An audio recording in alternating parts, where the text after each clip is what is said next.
webinars de educación del año 2023. La Secretaría Nacional de Ciencia, Tecnología e Innovación les da una cordial bienvenida a todos los participantes, docentes, estudiantes y público general interesado en estos webinars que durante este año pues hemos estado enfocándolos en distintos temas, todos siempre pertinentes a lo que es la parte de la educación y también pues a la parte científica. En esta ocasión, para este sexto webinar, vamos a contar con la participación de la licenciada Joanny González, quien nos acompaña. Y antes de darle el uso de la palabra, pues vamos a compartirle un poco sobre la formación y la experiencia de la expositora. Bien, la licenciada Joanny González es bióloga con orientación en microbiología y parasitología de la Universidad de Panamá. Dentro de sus experiencias, pues ha trabajado como analista de microbiología y también como técnica del Ministerio de Salud. Durante 8 años ha fungido como el punto focal nacional del convenio de Basilea con referente a la gestión de desechos peligrosos y actualmente pues tiene 3 años como punto focal nacional de la red intergubernamental de sustancias químicas y sus desechos para América Latina y el Caribe. Entonces, siendo pues este tema muy relevante para no solo la parte de educación, sino también para lo que es la ciudadanía en general, queremos agradecerle a la licenciada González por cedernos este tiempo para compartirnos esta información. Como siempre, recuerden que vamos a estar grabando este webinar y posteriormente lo compartiremos en el canal de YouTube de la Dirección de Aprendizaje, APRECENACYT, se lo vamos a estar compartiendo también en el chat. Y de igual manera, contamos con el chat para que nos puedan compartir sus preguntas que estaremos recogiendo durante la charla para luego compartírselas a la expositora al final, en la parte de sesión de preguntas. Entonces, sin más, vamos a ceder la palabra a la licenciada Joanny González. Bienvenida y adelante. Sí, muchas gracias. De todo, una breve disculpa por la tardanza, pero bueno, gracias, ya estamos aquí. Agradezco a todos los que se han conectado, a los que han tenido interés por saber acerca de este tema. Bueno, entonces comencemos con la presentación. Me indican si la pueden ver a pantalla completa.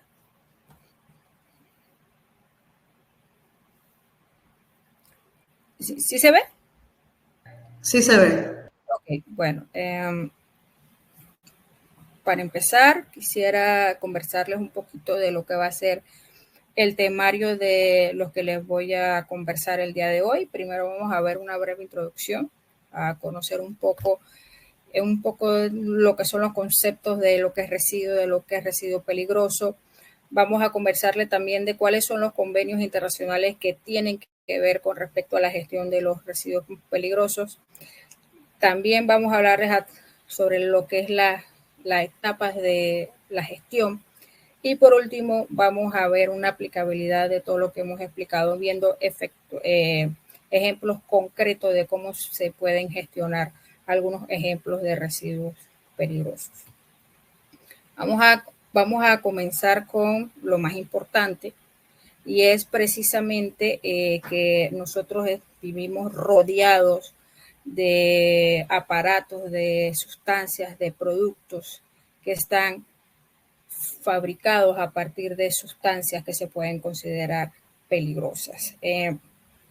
Sin embargo, mientras están durante su vida útil, no nos causan daño.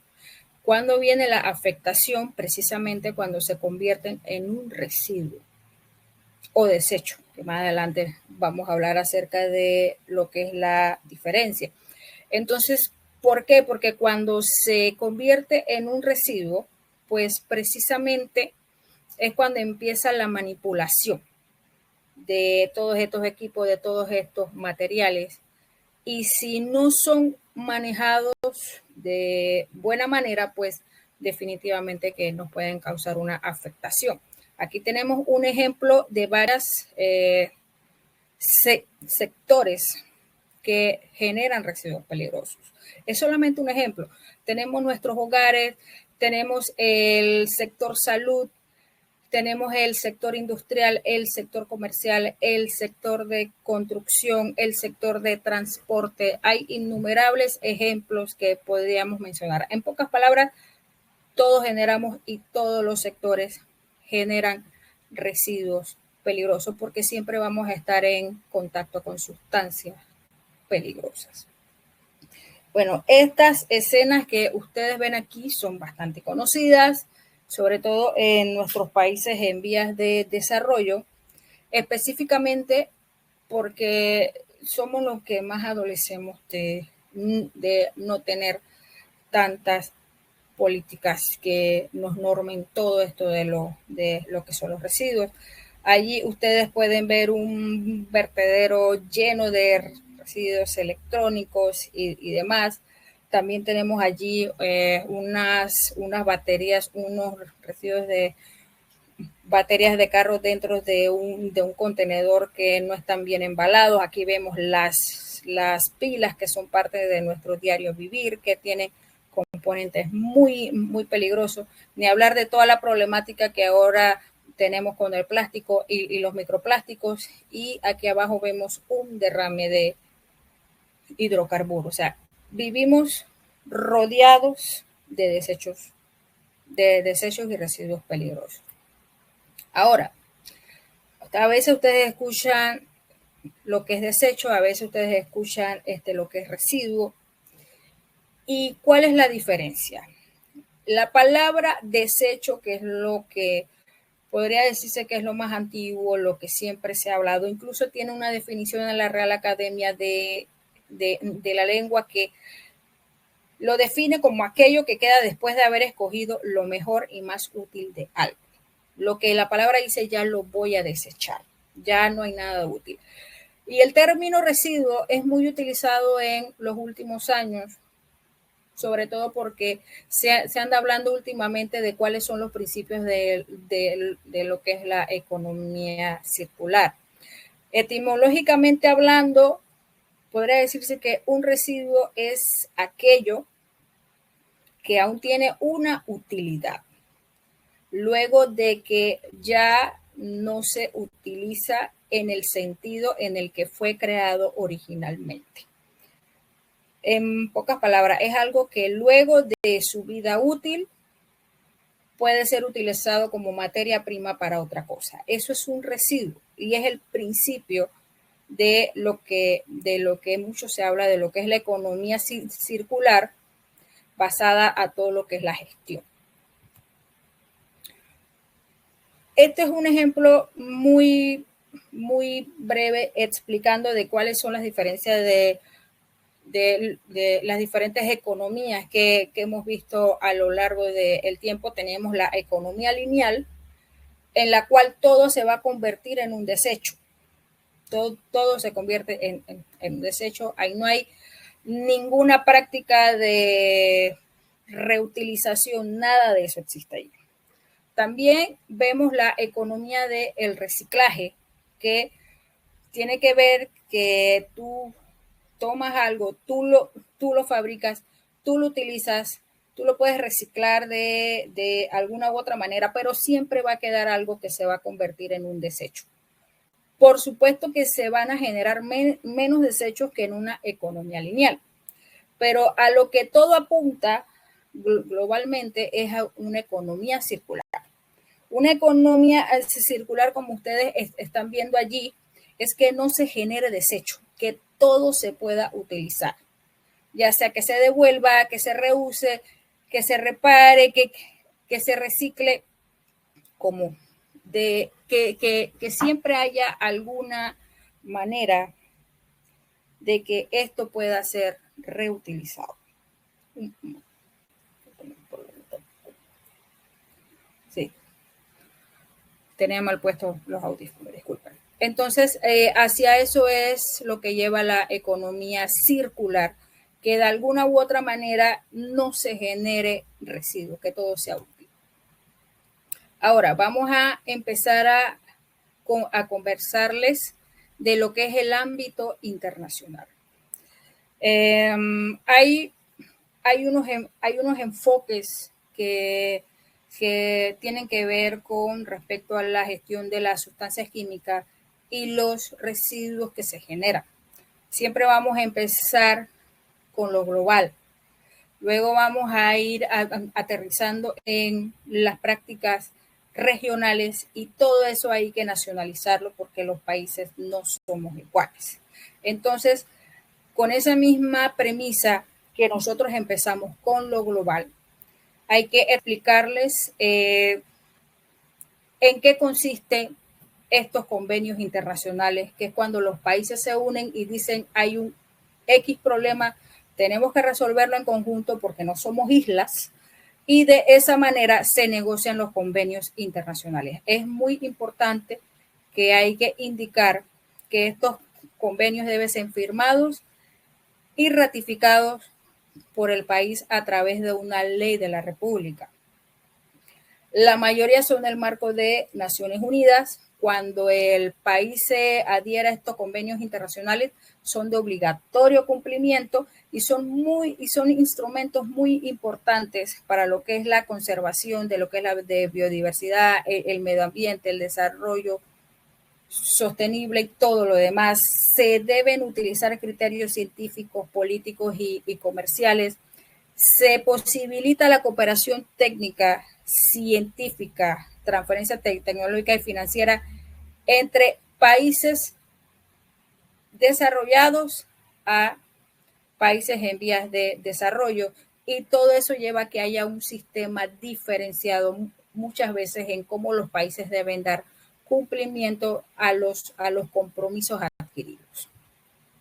Estos son ejemplos de convenios de químicos y residuos peligrosos que estamos adheridos en nuestro país. Tenemos la sinergia de los convenios de Basilea, Rotterdam y Estocolmo. También tenemos el protocolo de Montreal, que es el convenio que protege la capa de ozono. Tenemos el convenio de Minamata sobre el mercurio y también tenemos el enfoque estratégico para la gestión de productos químicos a nivel nacional, o el SAIC. Todos estos convenios que tienen que ver con químicos y con residuos peligrosos en nuestro país son conducidos a través del Ministerio de Salud, ya que es el ente rector por ley de la gestión de lo que son las sustancias químicas y los residuos que se generen. Y ya en este punto, ya aquí les muestro, a mí me gusta mucho enseñar esta gráfica porque esta gráfica aquí indica cómo es la relación, cómo es la sinergia entre todos estos convenios de químicos y cómo trabajan juntos.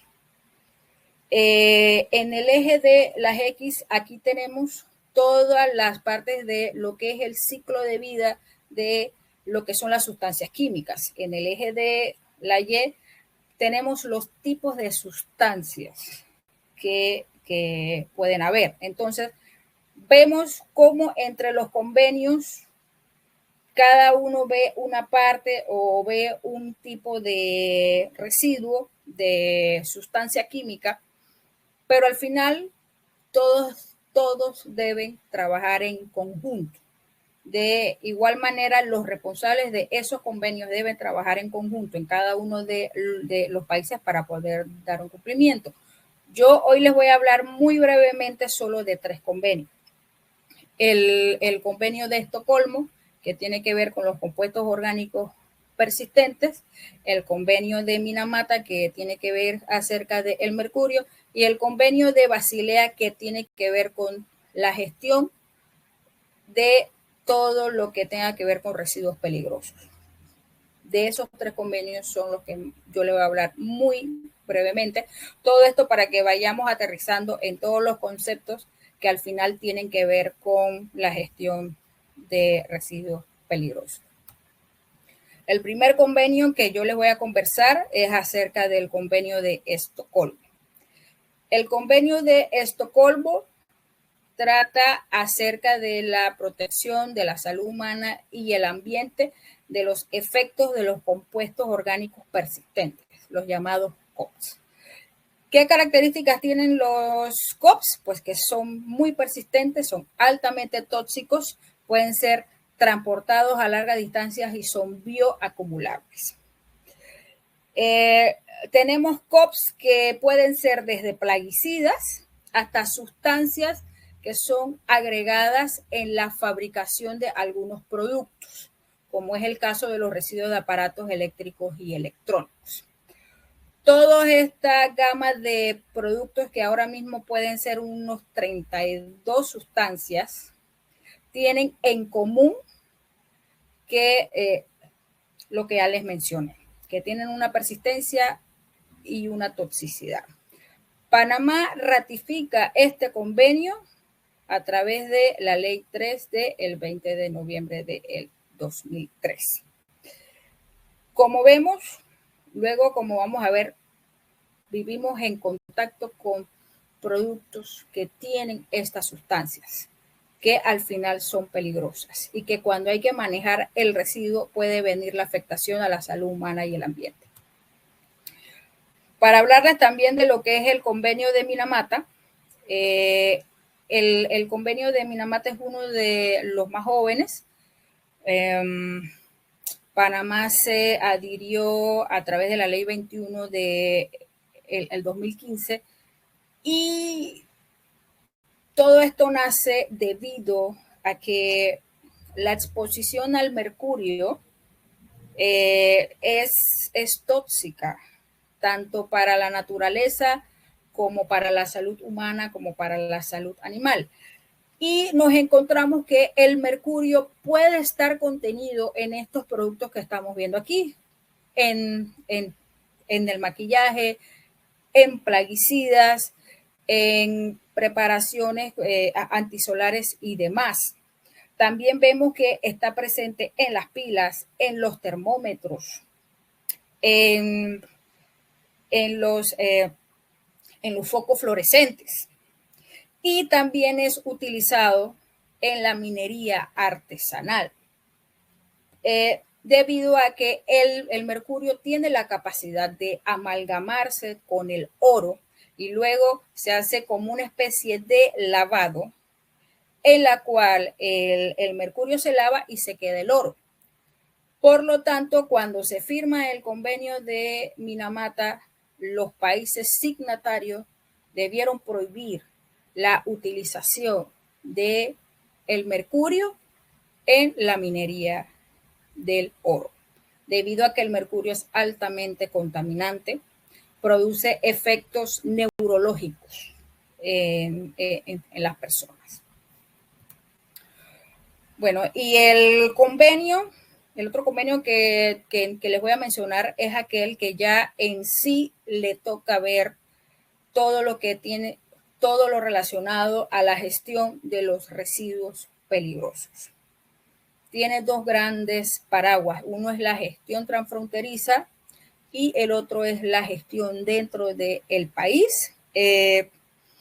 Debido a que en los inicios de toda esta situación en los años 80, pues había muchos buques que transitaban a lo largo de todo el globo terráqueo transportando desechos peligrosos. Lo que sucedía es que no había ningún control para este movimiento transfronterizo. Habían vertimientos en alta mar, se estaban enviando los desechos peligrosos sin ningún control a lo largo de todo el mundo. Y los países vieron esta problemática y se unieron y se negoció lo que es el convenio de Basilea. Este convenio es uno de los que tienen más países adheridos a su cumplimiento, 192 estados parte. Nuestro país lo adoptó a través de la Ley 21 de 1990. Se maneja bajo estos 4 principios que son muy importantes. El primer principio es que el tránsito transfronterizo de residuos peligrosos se debe reducir al máximo. El otro principio es que los residuos peligrosos deben ser tratados y dispuestos en el país que se generan tanto como sea posible. Eso es lo que se llama el principio de proximidad. El otro principio es que los residuos peligrosos se deben reducir y minimizar en origen. Y el último principio es que los residuos deben tener un manejo adecuado y una gestión ambiental racional. Cuando nuestro país se hace signatario de este convenio en el año 1990 y el mismo entra en vigor en 1992, pues nos comprometimos a esto. De alguna u otra manera, yo les voy a ir mostrando cómo se va tratando de dar cumplimiento a cada uno de estos principios o objetivos del convenio de Basilea. Y de ahí es a donde nace en todos los países los esfuerzos para mejorar la gestión integral de lo que son los residuos peligrosos dentro de su país. El convenio de Basilea tiene una serie de anexos. No voy a ahondar mucho en eso, pero cada anexo tiene su razón de ser.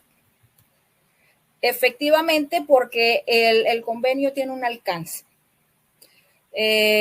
Da una definición de lo que se considera desecho peligroso. Aquí debo hacer un paréntesis. Ustedes recuerdan que yo les expliqué la diferencia entre desecho y residuo. También les dije que residuo es una palabra que es moderna. Pues como ustedes entenderán, el convenio de Basilea fue negociado en los años 80. Al ser negociado en los años 80, pues se van a utilizar términos que son bastante viejos. Por eso es que el título del convenio es desecho. Se habla de desecho a lo largo de todo el convenio.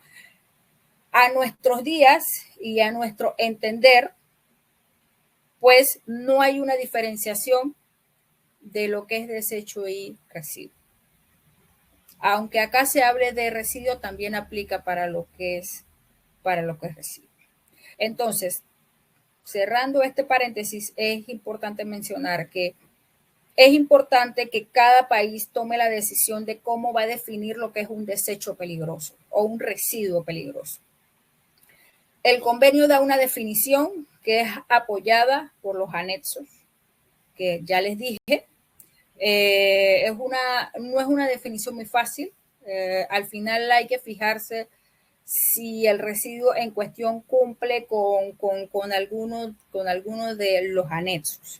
Y también está la opción que el país adopte su propia definición de lo que es un desecho o residuo peligroso. En el caso de nuestro país,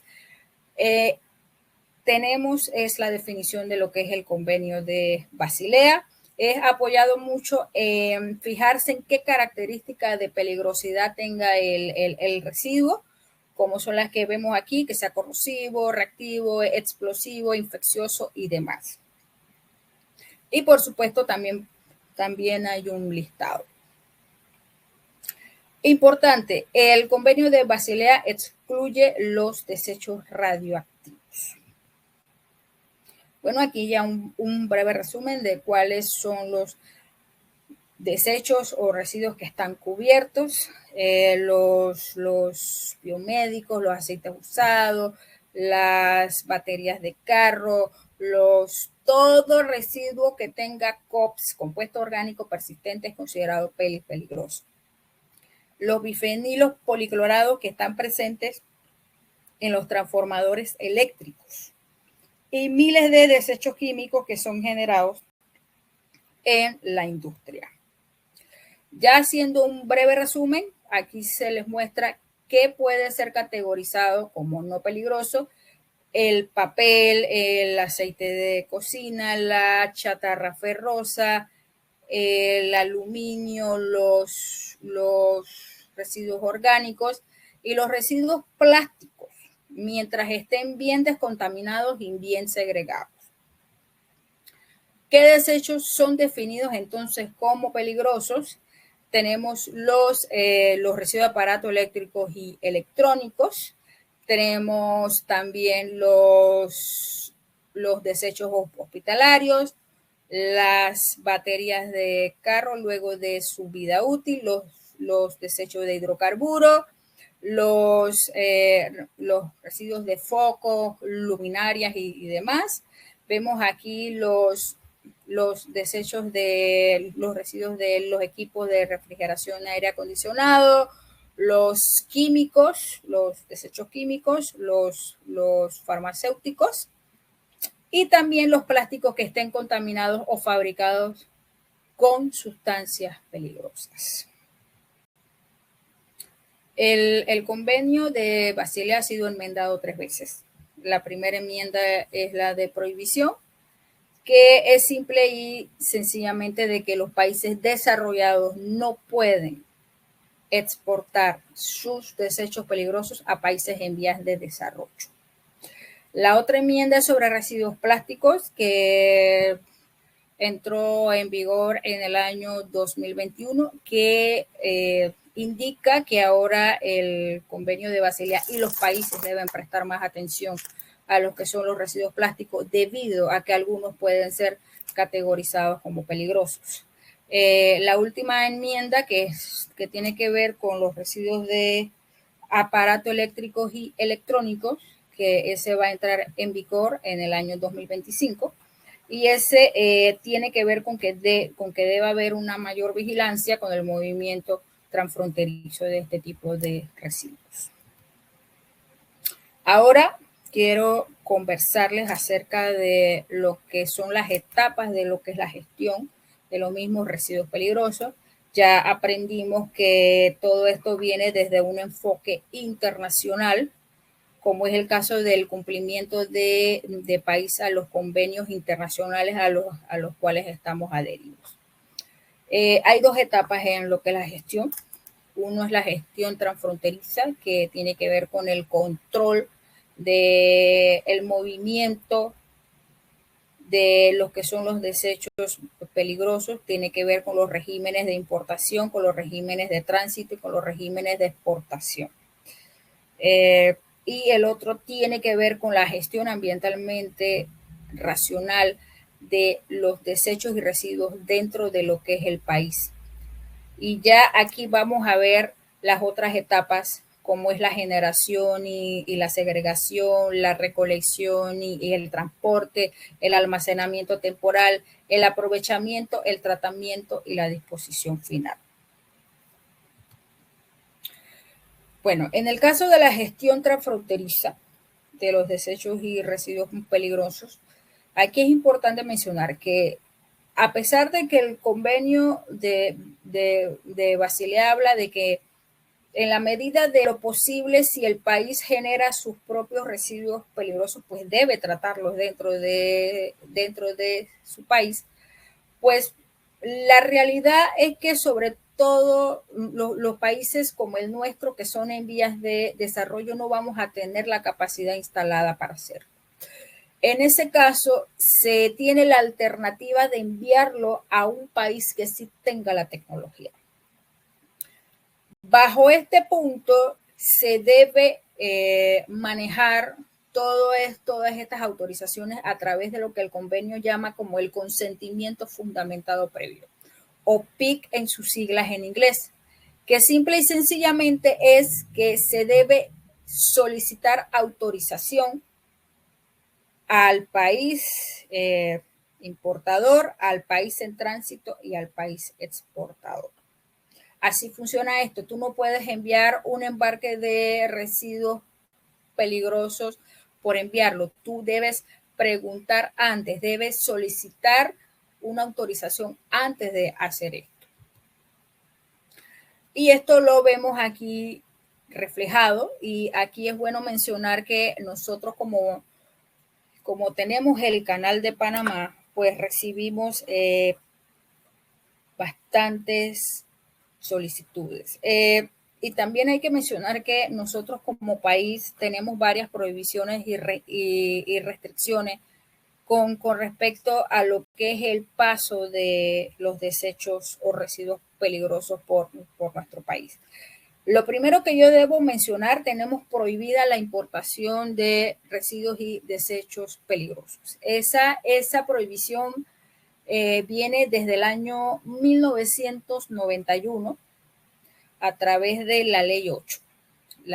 Luego se hizo otra prohibición mucho más estricta a través de la Ley 33 del 2018, en la cual no solo se vuelve a prohibir la importación de residuos peligrosos, sino que también se prohíbe el transbordo de desechos peligrosos en nuestro país y que se baje la carga. todo esto en protección de nuestras costas, en protección de nuestros puertos. El buque con desecho peligroso para pasar por el canal de Panamá, pues pide una autorización de tránsito al país, se le da, puede ir a puerto, puede usar todos los servicios que hay en el puerto.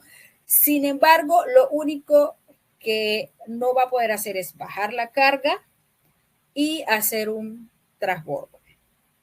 Esas son las restricciones restricciones y prohibiciones que tenemos en nuestro país. Se pueden exportar y solamente se permite el tránsito por el canal de Panamá sin hacer transbordo, ni se puede bajar la carga. Ahora, conversándoles acerca de lo que sería la misma gestión dentro de nuestro país, aquí les voy a ir mencionando las normativas que hay y a qué tecnología aplica. ¿Sí? Bueno, ok, en este punto comenzaríamos hablando con la primera etapa que hay y es acerca de la generación y la segregación de residuos y desechos.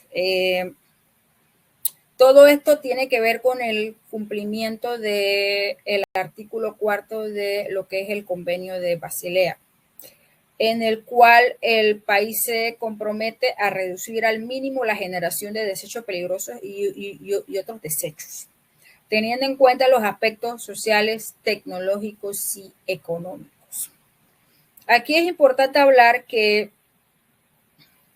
nosotros debemos trabajar mucho en lo que es la segregación de lo que son los desechos y los residuos. Precisamente porque si hay una característica que tienen los residuos peligrosos es que no se pueden manejar, no todos se manejan de la misma manera. Si nosotros vemos el caso de los residuos orgánicos, que la mayoría son no peligrosos, pues todos no se necesita mucha segregación. Pero en el caso de los peligrosos, sí, porque tienen características distintas, están conformados por sustancias químicas distintas y cada uno debe tratarse de una manera diferenciada. Se pueden utilizar varios criterios para lo que es una segregación. Por ejemplo, se puede hacer según el tipo de material, según el estado que tenga, importantísimo, según la composición química que tenga, y aquí hay que apoyarse mucho con la hoja de datos de seguridad que tengan los productos, lo que indique el fabricante también de cómo puede ser manejado el producto o sustancia cuando ya se convierta en un residuo. Y también hay que fijarse mucho cuáles son las características de peligrosidad que tiene. Que eso ya lo hemos mencionado, que aparecen incluso en un anexo del convenio de Basilea. Y eso es algo que realmente tenemos que trabajar en nuestro país y en la mayoría de nuestros países de la región.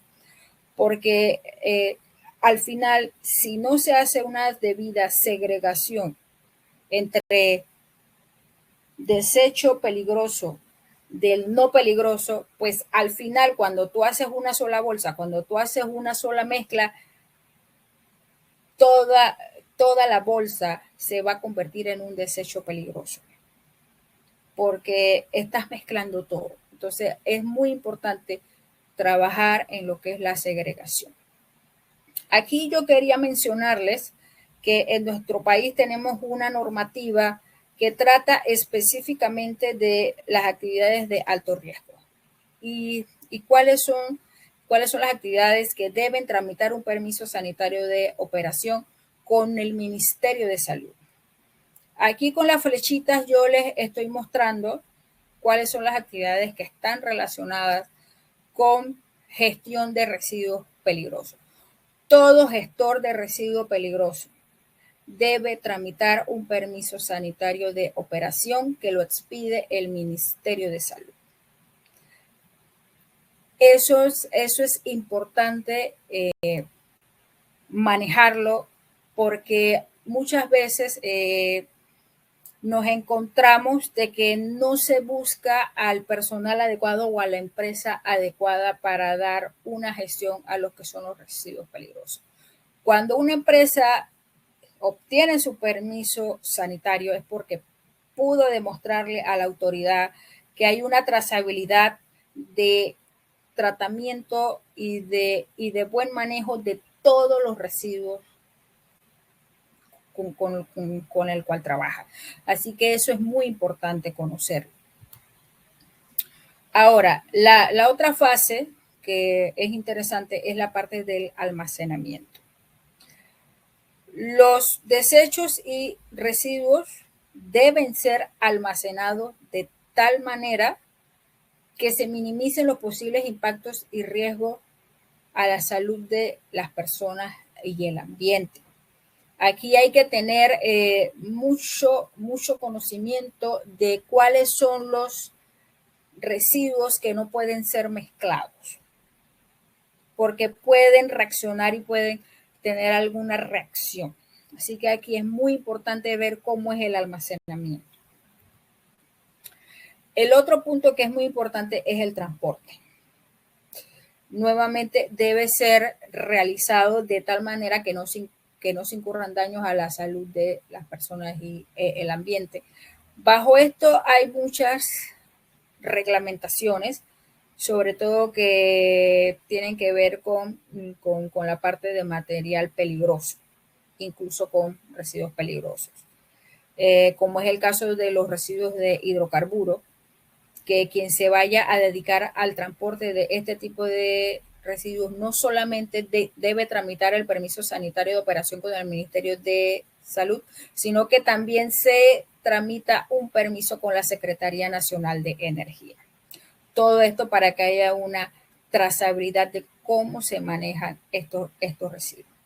Y importante, toda aquella empresa que se dedique al transporte de residuos y desechos peligrosos debe comprobar que lleva sus residuos a una empresa que le hace el tratamiento.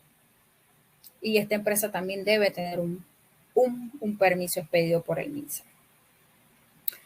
Y ahora entrando a la parte de lo que es el tratamiento, aquí vemos que debemos cumplir con el artículo 4 del convenio, y es establecer, en la medida de lo posible, los países deben establecer instalaciones adecuadas de eliminación para el manejo ambientalmente racional de los desechos peligrosos y otros desechos, y que en la medida de lo posible esté situado lo más cerca posible de donde se generó ese residuo. Entonces, estamos hablando que los países debemos ver la manera de que se instalen empresas, de que hay una capacidad instalada para tratar nuestros propios residuos peligrosos. Tenemos la definición que se le da al tratamiento, son procesos que eliminan o disminuyen las características de peligrosidad de los desechos antes de llevarlos a un lugar de disposición final. Tenemos muchos ejemplos de tratamiento. Está la trituración, la incineración, el coprocesamiento en horno cementero, el encapsulamiento, la neutralización, la compactación. Yo les voy a mencionar algunos de ellos, algunos de estos métodos de tratamiento que son los que están más relacionados a lo que es la gestión de los residuos peligrosos. Es importante mencionar que se debe verificar cuál es el método de descarte que indica el fabricante. En nuestro país tenemos una normativa que es el decreto 249 del año 2008, si no me equivoco, en la cual indica que en el caso de los desechos químicos, estos deben ser tratados con lo que indica el fabricante. O sea, el fabricante, al producir algo, también debe indicar en su hoja de datos de seguridad cómo puede ser el tratamiento y disposición final. Eso es algo muy importante. Y también hay que volver a recalcar que todas las empresas que se vayan a dedicar a estas actividades deben tener un permiso sanitario de operación que lo expide el Ministerio de Salud.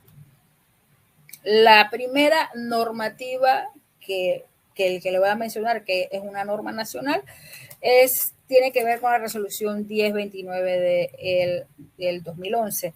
Aquí se especifican requisitos para los gestores que se quieran dedicar a la parte de manejo de desecho peligroso. Aquí se excluyen los que se dedican a la gestión de desechos hospitalarios, a los que realizan el método de incineración y coincineración y los que ven desechos radioactivos y mineros. Esta normativa aplica a todo gestor que se quiera que haga trituración, que es otro de los métodos que pueden ser utilizados. Por ejemplo, la trituración es utilizada en los desechos hospitalarios para dejarlos irreconocibles, ya que por normativa pues se usa punzocortantes, viales y demás para que no puedan ser reutilizados, pues se someten a un proceso de trituración. El otro método que también es utilizado es el método de encapsulamiento o inertización. Este método es muy utilizado con aquellos residuos que tengan sustancias como metales pesados, que no se pueden neutralizar, como es el caso del mercurio. El mercurio es una sustancia que es muy especial, porque si tú lo incineras, el mercurio va a ir al aire, a la atmósfera. Si tú lo viertes en el suelo, pues va a contaminar todo a su paso, igual en el agua. No hay manera de neutralizarlo, ni de tirarle un ácido o una base, no hay manera. El mismo se debe encapsular. ¿Para qué? Debes confinarlo de alguna u otra manera de que no haya un lixiviado o un derrame. Entonces, este método de tratamiento funciona para esos tipos de residuos en la cual la sustancia contaminante o los contaminantes que tengan deban ser encapsulados. Deban ser, como quien dice, encerrados. Casi siempre se usa bloques de cemento para que no puedan salir. Y luego cuando se hace este bloque de cemento, el mismo debe ser depositado en un relleno sanitario de seguridad que también cumpla con todas las exigencias y con toda la tecnología. Otro método que también es utilizado y que también es normado es el de la neutralización química. Tiene que ver simple y sencillamente que si el residuo químico es muy ácido, pues se le va a mezclar con una base para que de alguna u otra manera el pH llegue a neutro. Igual hay otros procedimientos para ir haciendo la separación química para que de alguna manera todos los compuestos que estén presentes en el residuo vayan neutralizándose y vayan perdiendo su característica de peligrosidad. También es importante mencionar que otro tipo de tratamiento es el reciclaje. Y la definición, la verdadera definición que se maneja de reciclaje es cuando tú obtienes una nueva materia prima o producto mediante un proceso físico-químico o mecánico, a partir de productos y materiales ya en desuso o utilizados. En pocas palabras, cuando nosotros hacemos la segregación, que para acá va el plástico, que para acá va el aluminio, que para acá va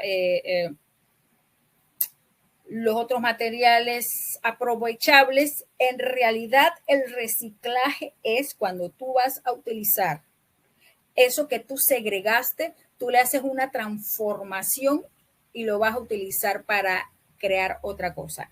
En el caso de los residuos plásticos, el verdadero reciclaje viene cuando tú le haces algún proceso a ese plástico recogido y lo vas a convertir en otra cosa. Puede ser a través de extrusión, puede a través de un aplanamiento, alguna separación, como sea. Ese es el verdadero reciclaje. Y estos son ejemplos. Un ejemplo que se puede mencionar es cuando se hace el reciclaje de las baterías ácido plomo usadas, las baterías de carro, cuando ya dejan de funcionar. Esto es un desecho, un residuo peligroso que puede ser reciclado.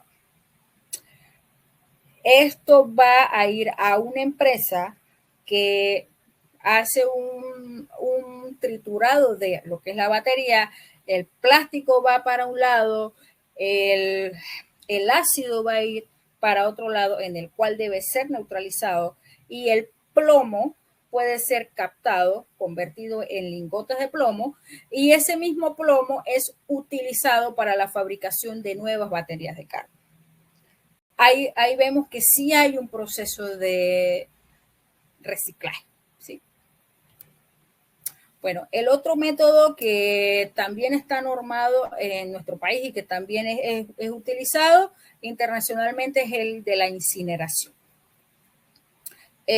Funciona para tratar casi la mayoría de todos los desechos y residuos, excepto para aquellos que tengan metales pesados o mercurio, porque ya se le ha explicado que estos compuestos o elementos no se transforman, no se neutralizan, no se destruyen fácilmente. Y hay que utilizar los otros métodos que ya le mencioné, como es el encapsulado. En Panamá tenemos una normativa específica para lo que es la incineración, que es el decreto ejecutivo 293 del 2004, en la cual es muy estricto, en el que es bastante estricto, debido a que si la incineración no se hace como es debida, puede producir dioxinas y furanos. Las dioxinas y furanos son unos compuestos orgánicos persistentes y se producen cuando hay una combustión incompleta de materia orgánica. Estas dioxinas y furanos son cancerígenas, tienen un efecto crónico, pueden producir efectos cuando son en cantidades muy bajas, pues va a tener un efecto crónico y afectaciones a la salud. Por esa razón, en nuestra normativa se solicitan toda una serie de controles y aditamientos que deben tener los hornos incineradores para que no produzcan dioxinas y furanos y otros contaminantes que pueden ir a la atmósfera. El otro método que también existe de tratamiento es el coprocesamiento o incineración en hornos cementeros. En estos hornos que, como podemos ver en la figura, acá abajo, donde vemos todo un tubo largo donde se está quemando toda la materia y toda la sustancia, pues en los hornos cementeros se sabe que su actividad principal es producir cemento. Y en estos hornos lo que se produce es lo que se llama el clinker. El clinker es lo que luego se va a mezclar para producir todo lo que es el asfalto. Pues si en estos hornos se utilizan residuos con alto poder calórico, como pueden ser las llantas, como pueden ser los residuos plásticos y demás, pues pueden ayudar a subir las temperaturas del horno y de esa manera no se gasta tanto combustible. Por eso es que se llama coprocesamiento, porque el residuo está aportando a un combustible a levantar la temperatura por su alto poder calórico. La empresa que se dedique al coprocesamiento de residuos peligrosos debe tramitar un permiso sanitario de operación con el Ministerio de Salud y es otra de los métodos que pueden hacer. Otra normativa que tenemos en Panamá es la resolución 296 del 2022, que reglamenta los tipos de tratamientos que se pueden utilizar para tratar los desechos que se produzcan en las instalaciones de salud. Eso es cuando la instalación quiera comprar un equipo y tratar sus desechos y utilizar cualquier tratamiento que no sea incineración. El primer método que tenemos es el método que es la desinfección química, que se va a utilizar algún desinfectante para hacer la desinfección de lo que es el residuo. Si se va a utilizar este tipo de tratamiento, es importante que el equipo tenga trituración para volver irreconocible el residuo y al mismo tiempo para que haya más superficie de contacto con el desinfectante. El otro método que también está reglamentado en esta resolución es el tratamiento por calor húmedo, las llamadas autoclaves. Muchos están, sobre todo los que trabajan en laboratorio, están relacionados con el funcionamiento de una autoclave, ya que la misma ayuda a la esterilización de instrumentación, de medios de cultivos y demás. Aquí estamos hablando que son equipos mucho más grandes, creados especialmente para lo que es el tratamiento de los desechos hospitalarios.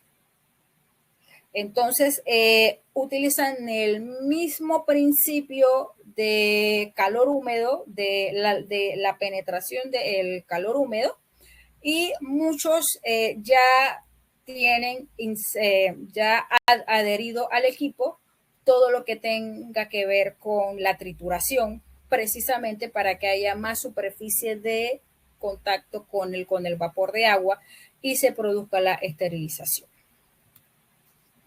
Bueno, ahora ya conversándoles, ya sería lo que es la última etapa de lo que es la gestión de los residuos y es la disposición final.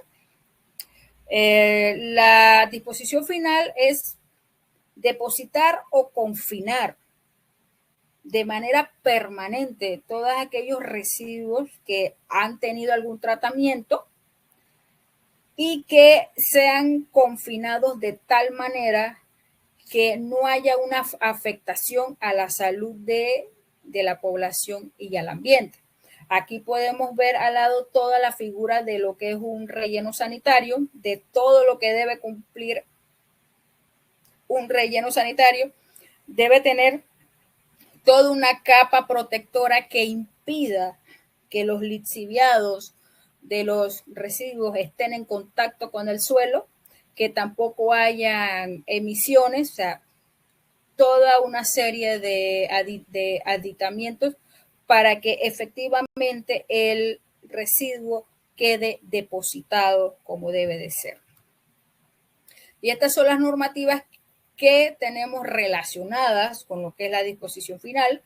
Para los desechos comunes tenemos el decreto ejecutivo 275 de 2004. Para los desechos peligrosos tenemos el decreto ejecutivo 156 de 2004. También tenemos la normativa específica para los desechos químicos y farmacéuticos, que aquí el fabricante debe indicar cuál es el mejor método de tratamiento y disposición final. Incluso se puede determinar la reexportación al país de origen, si es posible. Y mencionándole también la parte de los desechos radioactivos, la fuente de poder radiológica debe ser devuelta a su proveedor luego de su uso.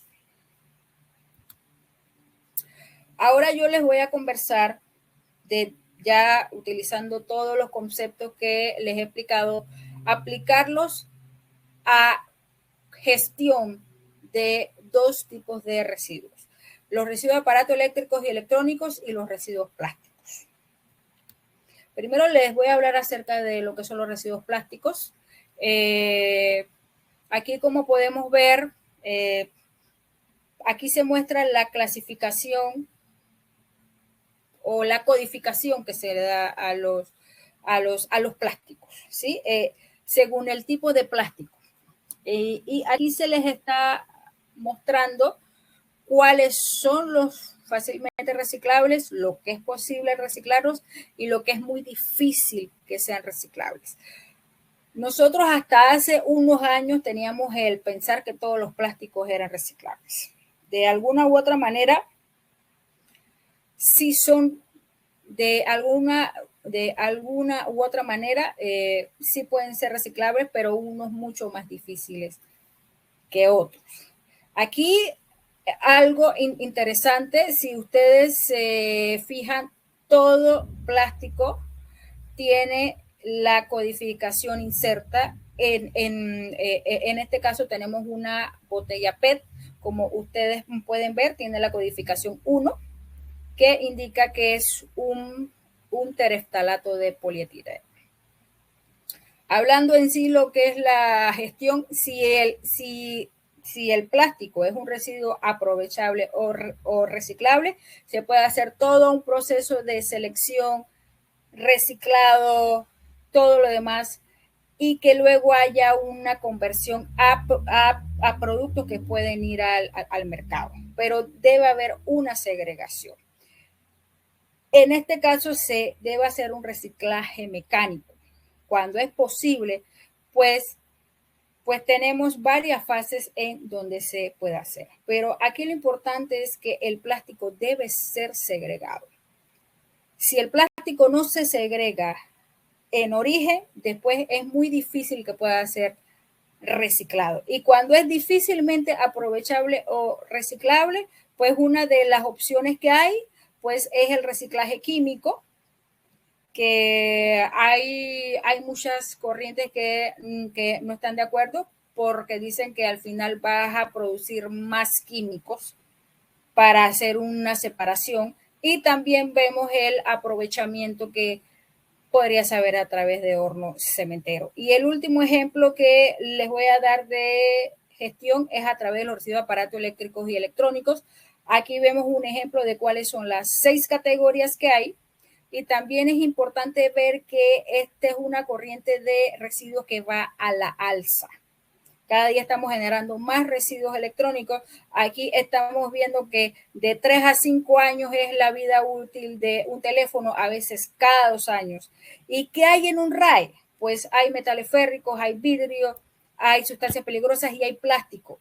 En ese plástico, en la mayoría hay retardantes de llama, porque recordemos que los residuos de aparatos eléctricos y electrónicos están en contacto con lo que es la electricidad y no deben prenderse fácilmente. Pues resulta que esos retardantes de llama son compuestos orgánicos persistentes, que son controlados a través del convenio de Estocolmo. Ya para ir terminando, vemos que si realmente se hiciera una debida gestión de los residuos de aparatos eléctricos y electrónicos, vemos que se haría una recuperación de metales preciosos, porque en los circuitos, en todas las partes eléctricas, los residuos de aparatos eléctricos y electrónicos, se puede hacer una recuperación y una refinería. Es importante mencionar que en todas las etapas de gestión, de recolección, transporte, almacenamiento temporal y tratamiento y disposición final,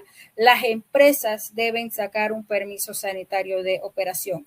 Ahora mismo estamos trabajando en una normativa que tiene que ver con la gestión de los residuos de aparatos eléctricos y electrónicos y se manejaría a través de responsabilidad extendida del productor, en la cual en su momento habrán centros de acopio. Luego, estos se llevarán a gestores, los residuos se llevarán a gestores en los cuales se hará un desmantelamiento de lo que es el equipo a partes aprovechables, a partes no aprovechables. Las partes aprovechables se pueden utilizar para el reciclaje, aprovechamiento y la transformación, tanto dentro de nuestro país como en otros países. Y por supuesto que los desechos no aprovechables deben ser tratados y dispuestos de una manera ambientalmente racional. Y ya por último, ya no voy a tener mucho tiempo de explicarles, para aquí era cómo se debe utilizar la jerarquización de residuos a un producto. En este caso es una nevera. Debemos empezar siempre por darle el mantenimiento a nuestra nevera. ¿Para qué? Para que no se convierta en un residuo. Ya cuando se convierta en un residuo, pues definitivamente hay que optar por todas las opciones que sean más amigables, como es el caso de lo que es el reciclado y que tiene que ver con la valorización, que un gestor pueda captar cuáles son las partes que son aprovechables. Y por último, que esa nevera llegue a un vertedero, llegue a un río en el que va a contaminar. Bueno, eso es todo. Pues muchas gracias. Si hay alguna pregunta, ahí tienen mis datos, ahí tienen mi correo. Bueno, Luz, creo que terminamos a tiempo, ¿no? Excelente, muchas gracias, licenciada. En efecto, sí tenemos algunas preguntas que lo que voy a hacer es más o menos combinarlas para tratar de responder a todas. Algunas ya creo que en los comentarios que brindó en la presentación sí ya se respondieron. Aquí tengo esta que dice, ¿a dónde son llevados los residuos y desechos peligrosos generados en Panamá? Bueno, hay que hablar una realidad. En Panamá todavía no tenemos una segregación en origen. Por el sector industrial, sobre todo comercial, pues algunos sí ya están viendo lo que es una segregación. Se andan trabajando en algunos proyectos, sobre todo en el caso del sector salud, porque allí se generan muchos desechos peligrosos. Pero en el caso de nuestros hogares, al momento, si no tenemos una conciencia ciudadana de que, por ejemplo, los residuos de aparatos eléctricos y electrónicos, de llevarlos a un centro de acopio o a un punto de acopio para que se le dé su debido tratamiento, pues la realidad es que todo está yendo mezclado. Así que, pero en este caso estamos trabajando en varias normativas para que ya haya mayor obligación con la ciudadanía en haber una segregación. Gracias. Aquí nos preguntan si existe alguna lista de gestores autorizados en Chiriquí de acuerdo al tipo de residuos peligrosos. Bueno, nosotros manejamos un listado que es a nivel nacional. Específicamente en Chiriquí lo que manejamos es un gestor que hay, pero la tecnología que tiene es para residuos hospitalarios. Aquí hay que hacer una aclaración que tenemos. Hay un gran bagaje de generación de lo que es residuos peligrosos. No todos se generan igual. Entonces, por esas razones que hay un tratamiento diferenciado. Y por esas razones que debemos trabajar de alguna u otra manera. Por ejemplo, en el caso de las baterías, como vemos aquí, hay un distribuidor que él recoge las baterías y luego las envía para su tratamiento afuera, porque no tenemos la tecnología para tratar todos los residuos en Panamá. ¿Qué más? Muchas gracias. Tenemos aquí otra pregunta, o bueno, más que pregunta, comentarios. Saludos y felicitaciones por su presentación. Acá nos envían los saludos del Departamento de Salud Ambiental. Acá también les dan las felicitaciones por el tema, especialmente sobre el tratamiento de los desechos que se generan en el hogar. Y dentro de las otras preguntas que tenemos es, ¿dónde se tramitan los permisos para el paso de los residuos peligrosos por el Canal de Panamá? Ok, este punto tiene que ver con lo que es el procedimiento de lo que es el convenio de Basilea. En el caso de un tránsito, que salió de otro país, vamos a dar un ejemplo bastante concreto. Por ejemplo, vamos a hablar de que Jamaica está enviando baterías de carro para Corea y va a pasar por el Canal de Panamá. En este caso, el gobierno de Corea nos debe solicitar al gobierno de Panamá la autorización para el tránsito a través de nuestro país. Se recibe toda la documentación con todos los anexos que pide el convenio y se da la autorización bajo los términos que ya yo les expliqué, que no se puede hacer transporte de desechos peligrosos en nuestro país. Pero todo es de autoridad a autoridad, de gobierno a gobierno. Todas las autorizaciones de importación, exportación y tránsito de desecho peligroso es de gobierno a gobierno. Listo, muchas gracias. Bueno, por cuestiones de tiempo no podremos tomar más preguntas, pero vamos a publicar esta grabación de este webinar de hoy en el canal de YouTube. El canal lo pueden encontrar como APRE-CENACIT, así que estará disponible para que ustedes puedan ya sea compartirlo o puedan también poder volverlo a ver. Así que una vez más queremos agradecerles a todos por acompañarnos en esta jornada, por las preguntas que hicieron y también, por supuesto, a nuestra expositora por cedernos este tiempo y esta valiosa información que nos llevamos a casa cada uno de los participantes en esta jornada. Muchas gracias, licenciada Joanny. Gracias a ustedes. Gracias. Y muchas gracias a todos ustedes. Así que les deseo una excelente tarde. Hasta luego. Hasta luego, gracias a ustedes.